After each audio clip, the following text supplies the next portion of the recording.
Montebelluna piange Claudio D'Agaro, il 63enne deceduto ieri in un incidente a Santo Stefano di Cadore, architetto molto conosciuto a Montebelluna, dove abitava fino a poco tempo fa, originario della Carnia. Ieri lo schianto fatale contro un'autocisterna mentre stava andando alla cerimonia di tumulazione delle ceneri del fratello Dante, scomparso a marzo.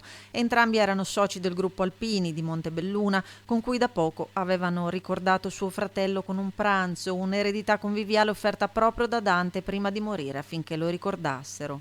Lui faceva parte del gruppo Alpini di Montebelluna e ultimamente poi aveva trasferito il suo domicilio a Castello di Godego. Lo studio lo aveva a Mercato Vecchio a Montebelluna ed era una persona nota.